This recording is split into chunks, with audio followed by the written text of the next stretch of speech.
Dementia is becoming more common as the population ages, and practices with a relatively high population of older people are increasingly aware of patients presenting with memory difficulties. The development of a primary care memory assessment service allows such patients to be assessed and investigated promptly in familiar surroundings. In the majority of cases, they can also be diagnosed safely and managed appropriately without the need for specialist referral. This has the potential to improve the patient and carer's experience, leading to a more timely diagnosis and prompt access to the available support services. Here in South West Oxfordshire, we are pioneering this development in collaboration with the existing memory clinic. So, how is this going to work? Firstly, the Primary Care Memory Assessment Service is not a replacement of the existing specialist memory clinic services. Instead, it is an additional service and an alternative that may often prove more convenient to patients and their families. It will also enable primary care teams to develop the skills and resources to help manage the growing impact of patients with dementia. The Primary Care Memory Assessment Service will help practices achieve the National Dementia Direct Enhanced Service because the requirement to refer to a memory clinic will be met even though that memory clinic will be provided by the practice. A management protocol has been developed for the assessment and diagnosis of cognitive impairment and dementia so that all involved can feel confident that the Primary Care Memory Assessment Service matches the quality of the existing secondary care memory clinic services. This slide shows the content and order of the issues covered.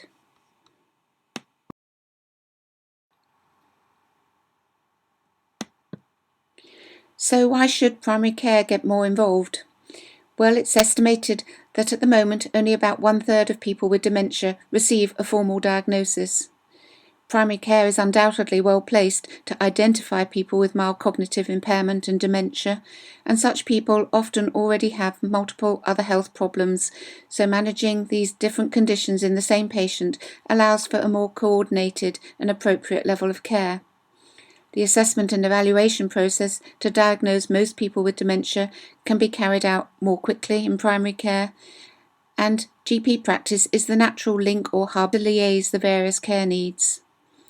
Using an analogy with diabetes, much of diabetes management used to be carried out by secondary care services, but the growing prevalence of diabetes has led to the condition being now managed mainly in primary care. GPs and practice nurses have gained the required confidence and expertise in the process. The diabetes specialist services can still be accessed when a particular The perceived barriers to increased involvement in primary care were summarised in a recent review and included uncertainties about how to support patients and carers, especially when about half those in primary care felt that the secondary care services did not provide satisfactory support. GPs felt patients and carers could feel stigmatised by the diagnosis of dementia due to the loss of autonomy. There were concerns about making a diagnosis, although one study found that 2/3 of GPs did feel confident in their own ability to make a diagnosis. Some felt anxious about disclosing the diagnosis, although felt the approach of breaking bad news was appropriate. Others recognised that the act of investigating the patient for dementia in itself can enable patients or their families understand the possibilities about diagnosis and result in some relief. Noted that patients often presented late due to patients and families not recognising the symptoms. And finally, therapeutic nihilism describes the attitude that the diagnosis is pointless and because there are no available treatments, making the diagnosis could do more harm than good. It's an interesting reflection to note that these objections or barriers almost exactly mirror the prevailing attitudes to terminal cancer until the growth of palliative care in the 70s challenged and changed how those cancer are managed.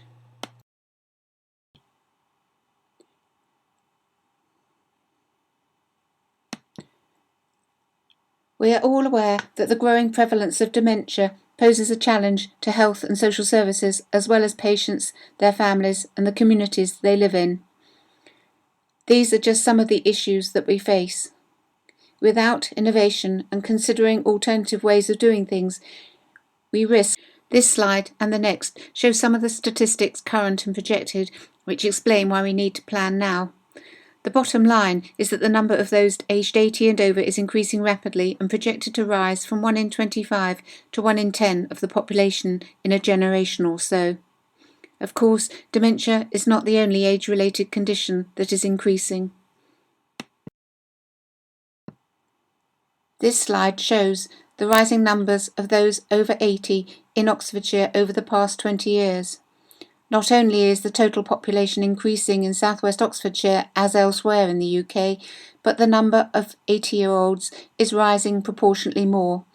Over the next 2 decades, 2008 to 2028, the number of people aged 80 plus in Oxfordshire is expected to increase by nearly 24,000, an 84% increase, with the growth in rural districts well above that of Oxford City. As can be seen from the figures here, the prevalence of dementia is strongly linked to age. For interest, I have added the numbers in my own practice. Even though we have a nursing home in our area accounting for the higher numbers of the very elderly with dementia, it might seem we have yet to identify all our patients with dementia in the 70 to 80 age group. The average practice population of 5,000 outside cities can expect to have at least 50 patients with dementia. Governments around the world are having to consider how to meet the many and varied challenges of an ageing population, including those with dementia, and this led to the 2009 publication National Dementia Strategy, which had 3 key principles which are replicated in local Oxfordshire policy as well. The South West Oxfordshire Locality Initiative to develop the assessment and diagnostic process of dementia in primary care meets the strategic aim of facilitating assessment and improving memory clinic services. In the nursing home that my practice looks after, it is not uncommon to find patients with advanced dementia. This is not surprising, but what is surprising is that very often there is no record of a diagnosis anywhere on admission. A common scenario is that there is a gradual decline in patients' functioning and then a crisis which precipitates an acute hospital admission. Hospitalisation will generally exacerbate all the symptoms and signs of dementia, but while the hospital discharge letter will give information of a hip replacement, often no mention will be made of the diagnosis of dementia that must have been in evidence prior to the nursing home admission. We have already covered why so much dementia, especially early dementia, is undiagnosed. These were also summarised in the Facing Dementia survey, which gathered data from various groups across 6 European countries in 2004. It reported a culture of concealment, minimisation or ignoring early symptoms and signs, so that the large majority of people with dementia either do not receive a diagnosis at any stage or only late or in crisis, when it is often too late to prevent harm such as a breakdown of care and institutionalisation. The reluctance to make a diagnosis of dementia is not solely a hospital care or primary care problem. Even when patients are referred to specialist memory clinics, the same problems seem to apply. This slide shows the results of an audit of letters from memory clinics to GPs in Oxfordshire. It was commissioned by the clinical director of the memory clinic services. In total, only 1/3 of the clinic letters included the current diagnosis, and less than 1 in 5 had the information displayed as a standard part of the letter. The clinical director now reports more recent audit has shown an improved rate of recording diagnosis in memory clinic letters. There is often confusion about the terminology around early diagnosis.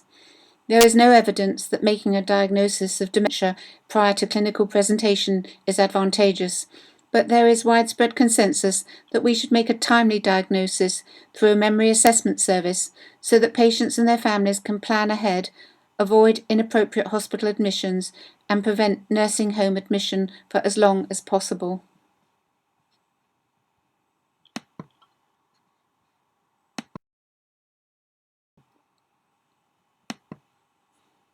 Inevitably, there are conflicting issues in diagnosing dementia, and every consideration needs to be given to the needs and wishes of patients and their carers.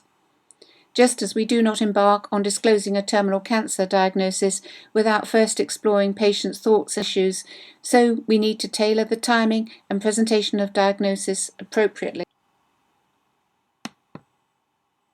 However, the window of opportunity for patients and their families to plan while the patient still has capacity can be small. So here are the issues in the early stages of dementia. Firstly, we need clarity about diagnosis. Secondly, helping patients and families plan in advance for loss of capacity by enabling patients to make decisions about hospital care, life-prolonging treatment and financial arrangements while they still have capacity. Thirdly, maximising patient function by treating any existing disorders and prolonging independence. And finally, providing information about advisory and support. Clarity around diagnosis means being certain the diagnosis is dementia. While we have discussed the disadvantages of delaying a diagnosis, we also need to avoid the pitfall of a false diagnosis. If, after full assessment, the diagnostic criteria for dementia are not met, the diagnosis should not be made.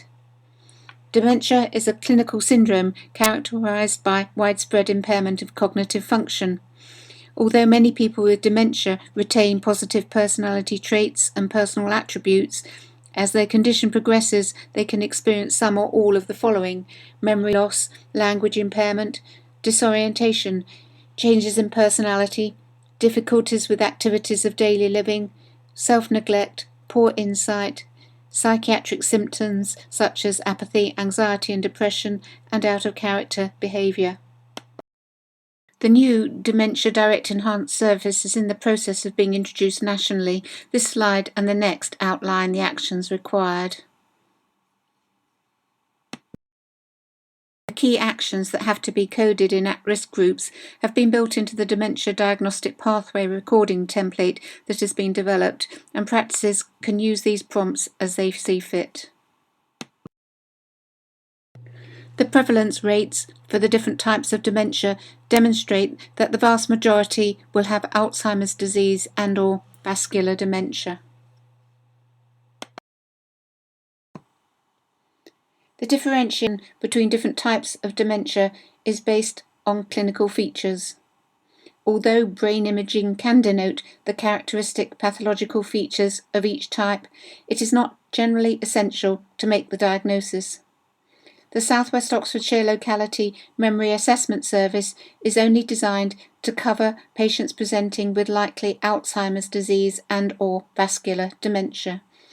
Those with features of Lewy body dementia would be more suitable referral to the specialist memory clinic. Here is an outline of the South West Oxfordshire Locality Primary Care Memory Assessment Service. It is based on the GP assessment of cognition, a 3-stage assessment process to evaluate memory problems, exclude other conditions and/or identify problems that might be impacting on memory or function, and record relevant data on a computer template. There are many types of cognitive assessment.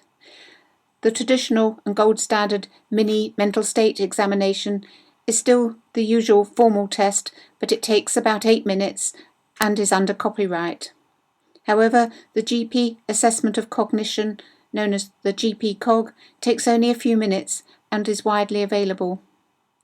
The 6-item cognitive impairment test is of limited use because of a complex scoring system, and the abbreviated mental test used in hospitals is not recommended for diagnostic purposes.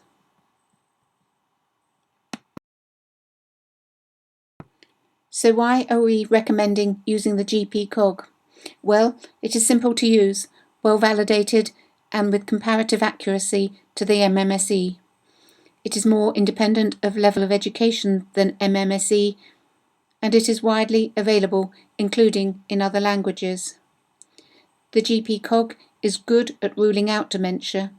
On its own, it cannot rule in dementia reliably at mildly abnormal scores, any more than any other cognitive test. However, at lower scores, it is more likely to be ruling in dementia.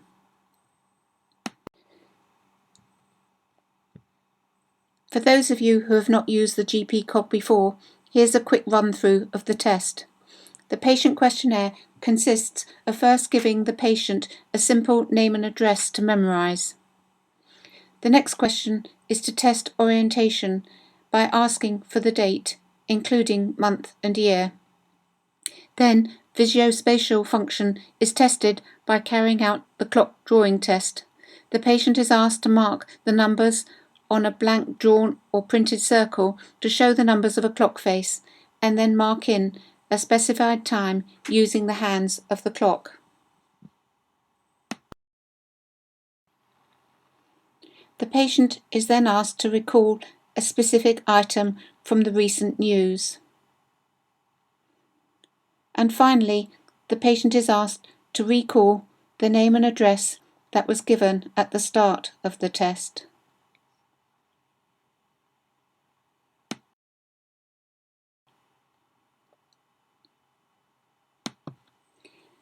This is how the GP cog patient questionnaire is scored. The result is out of 9.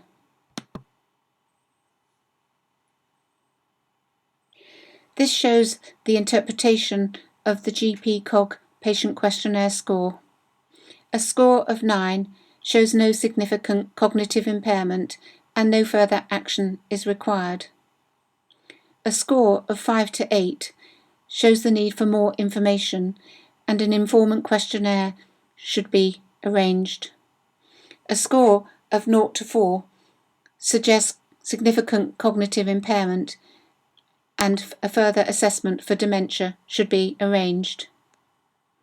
The informant questionnaire should be completed by an informant who has known the person for some years and who has almost close or daily contact. It has 6 questions that assess how the person is compared to 5 to 6 years ago.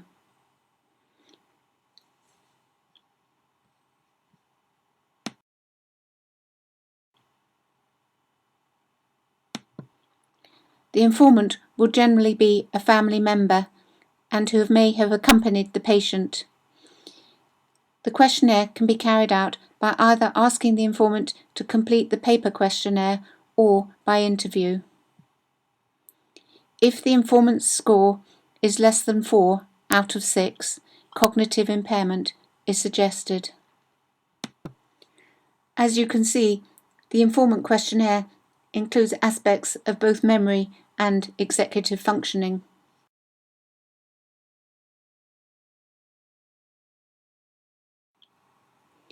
What about all the other special tests that may be done? There are many different types of tests that assess memory and executive function, including a potential battery of neuropsychological tests.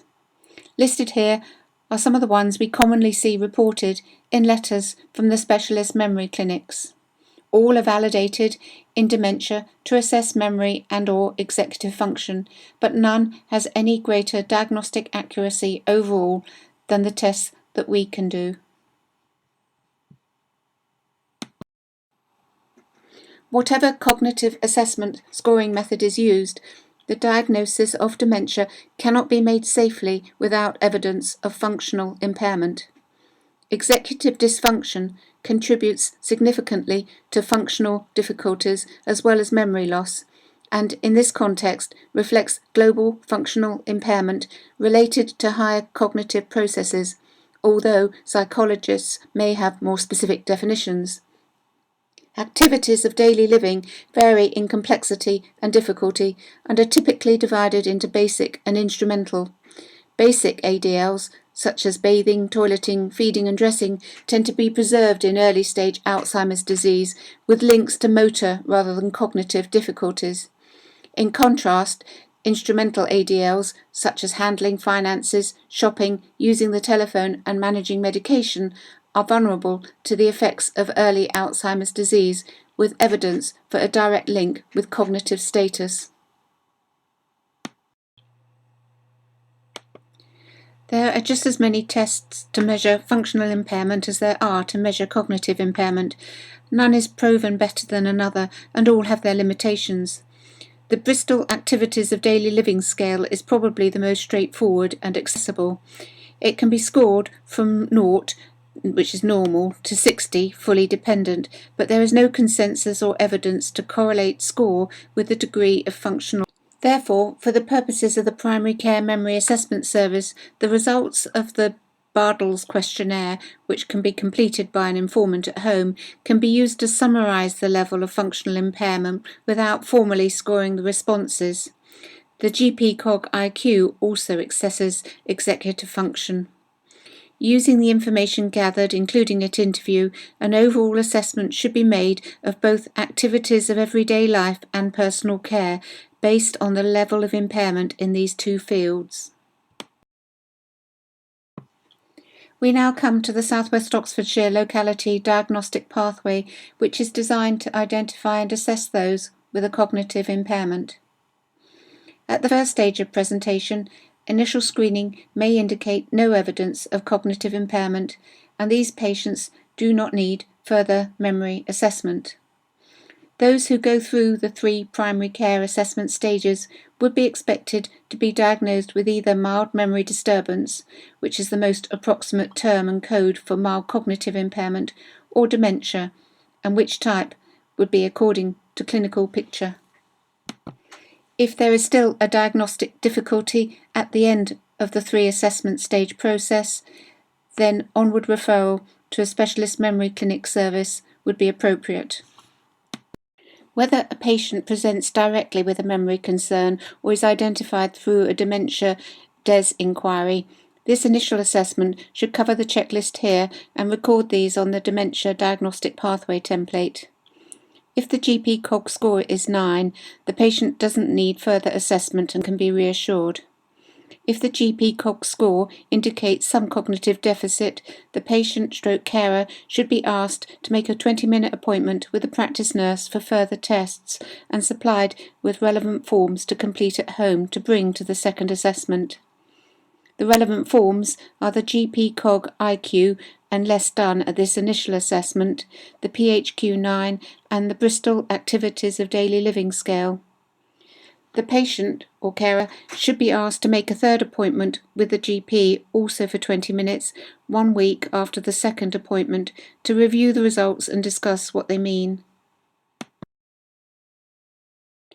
Here is a summary of the interpretation of GP-COG scores.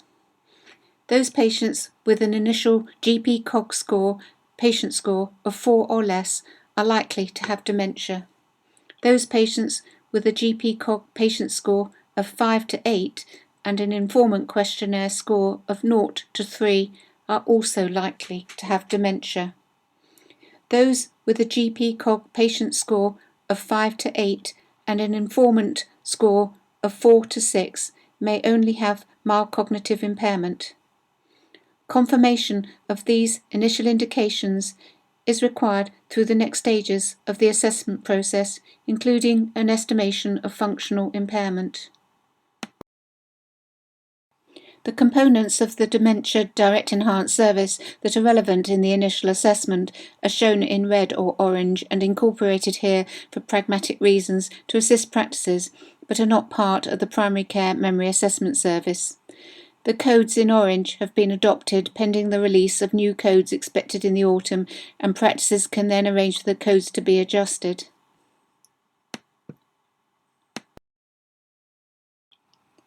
The details of the first assessment should be coded on the recording template as set out here. In order to comply with the expectations of the National Dementia DES, the code for referral for further memory assessment should be used, and then an additional code selected for the service chosen. We have adopted the code Referral to GP Assessment Unit to represent those who are suitable for the Primary Care Memory Assessment Service. Not all patients are going to be suitable for the Primary Care Memory Assessment Service, and this slide lists those in whom specialist referral is indicated. However, anyone outside this list in whom there is initial indication from the first GP-COG that there is some cognitive impairment can be managed in the primary care service. The patient-carer should be asked to book a 20-minute practice nurse appointment for stage 2 of the assessment pathway and a 20-minute GP appointment a week or so later for stage 3. The second assessment would normally be a 20-minute appointment with a practice nurse to cover the items listed here.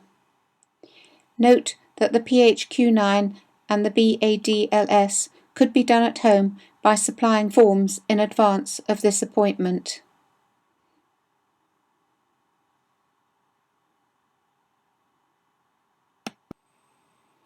The detail of the second assessment should be coded on the recording template as set out here and on the next slide. We know it is often helpful to record who is the primary carer of someone who has cognitive impairment, and their contact details can also be useful. So although the code is required for the Dementia DES and is a new QoF indicator, it is also a key component of the Primary Care Memory Assessment Service. The third and final assessment should cover the issues listed here, at the end of which a diagnosis should generally be reached. We discuss the use of CT scans on the next slide.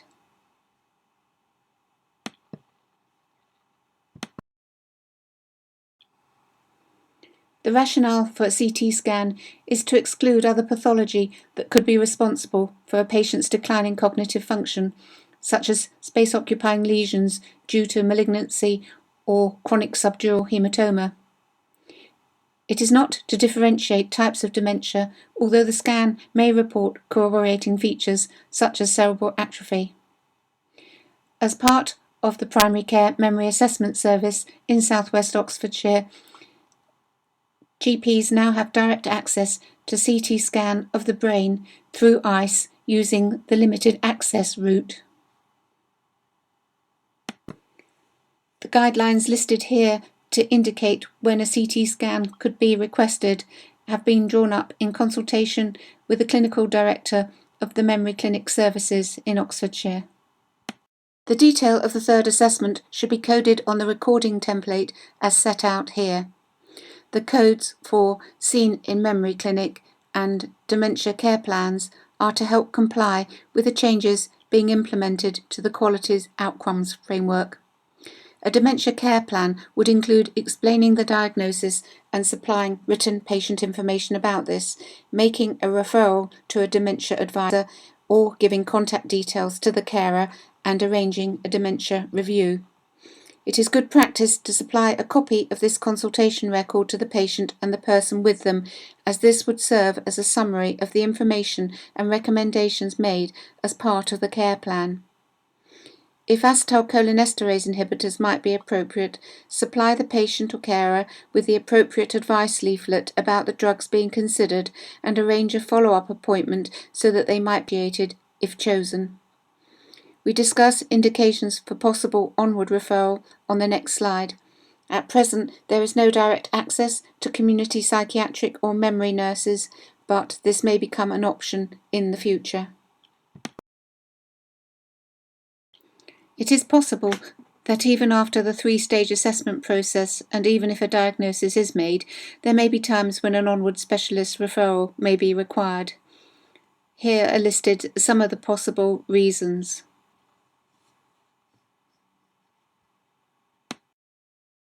If, on the basis of the GP assessment of cognition scores and functional impairment, there is not sufficient evidence to make a diagnosis of dementia, the diagnosis should be one of mild cognitive impairment.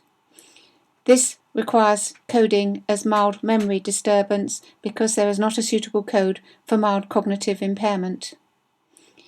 No evidence exists that acetylcholinesterase inhibitors are of any benefit in mild cognitive impairment. There is some evidence that cognitive stimulation is beneficial. A review should be arranged for repeat testing in 6 to 12 months, as those who are progressing to dementia will become evident in time.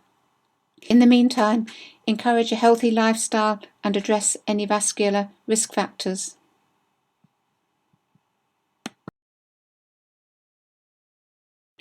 The diagnosis of dementia should only be made once all the relevant information has been collected and reviewed.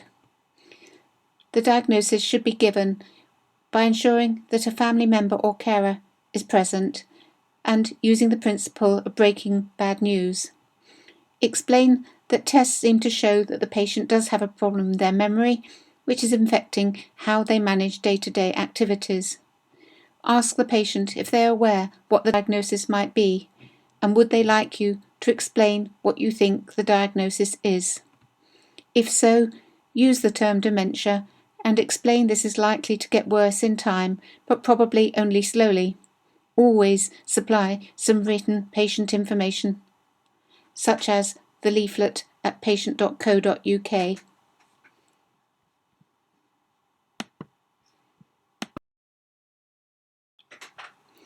The initial management of dementia should cover the following issues. It may be difficult to cover them all straight away, but they should be covered at some point. Listed here are the actions for the patients and carer to consider. There is a clear distinction for drivers between a diagnosis of mild cognitive impairment versus a diagnosis of dementia. Many patients or their carers know when they are no longer safe to drive, and a patient with a new diagnosis of dementia must notify the DVLA. It is possible in very mild early dementia that a licence may be retained subject to annual review.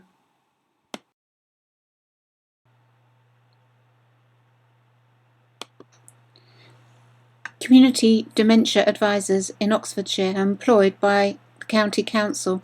They provide advice by signposting the various support services available and providing much written information. ADS here. A patient with dementia can be referred to a dementia advisor by using a one-page referral form that a carer or relative could complete. The dementia advisor will then contact the carer directly.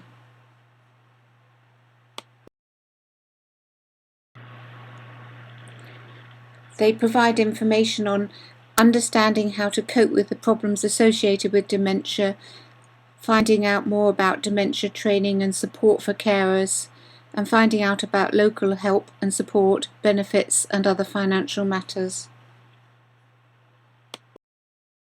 There are links here to videos about the role of the South Oxfordshire Dementia Advisors and the Abingdon Memory Cafe.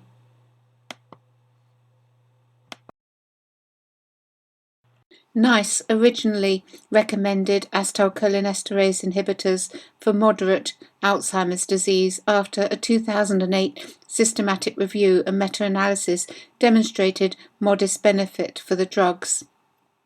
This review showed that in 14 of the 22 trials, there was a mean benefit of 2.7 points on the 70-point ADAS-Cog score after 3 to 6 months treatment. The ADAS-Cog is the most popular cognitive testing instrument used in clinical trials. It consists of 11 tasks measuring the disturbances of memory, language, praxis, attention, and other cognitive abilities which are the core symptoms of Alzheimer's disease. Most studies reporting measures of function such as the Alzheimer's disease cooperative studies, activities of daily living also significantly favoured active treatment. The clinical meaningfulness of the reported small changes on clinical scales is the subject of considerable controversy, and one group suggests that a 4-point change over 6 months on the ADAS-Cog scale is clinically important.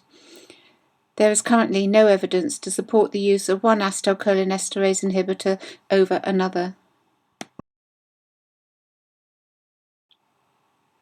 A further systematic review of the evidence was published in a NICE appraisal in 2011, looking at the effectiveness of these drugs. Based on 17 new randomized controlled trials and 4 systematic reviews. The key points are summarized on this slide. The assessment group also had a number of concerns about the quality of the studies and therefore the robustness of the evidence.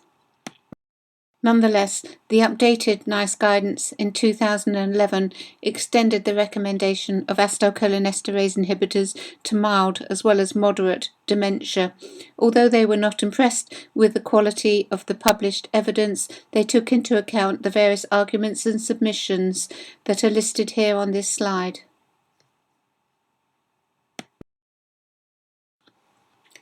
What about longer-term treatment with acetylcholinesterase inhibitors? It is difficult to draw firm conclusions about long-term treatment, as most drug trials average 6 months. The Domino study, however, reported that continuation of donepezil was associated with greater cognitive and functional benefit over 12 months compared with discontinuation. This represented about a 1.9 point increased score on the standardized MMSE. So, to summarize, we can use acetylcholinesterase inhibitors, but we need to be aware that the small but definite benefit in mild to moderate Alzheimer's disease compared with best supportive care for cognitive, functional and global outcomes is based on evidence from trials which is mixed, and there are limitations in the methods of assessing outcomes.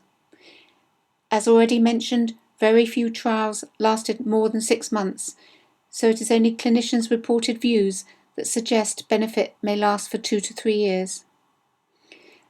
However, there is an emerging view that some people with dementia respond to cholinesterase inhibitors much more than others, and it is worth at least a trial to see if someone is a responder.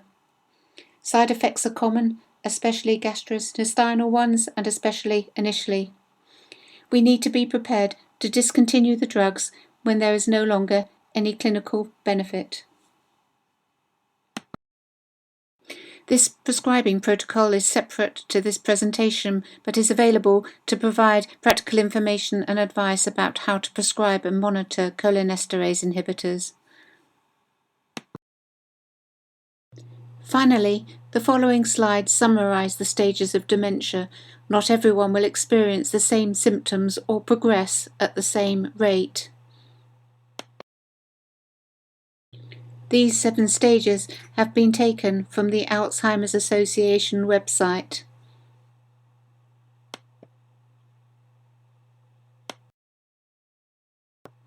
This 7-stage framework is based on a system developed by Barry Reisberg, MD, Clinical Director of the New York University School of Medicine's Silberstein Aging and Dementia Research Center. And finally, let us not forget that some senior moments are completely normal and not even confined to seniors.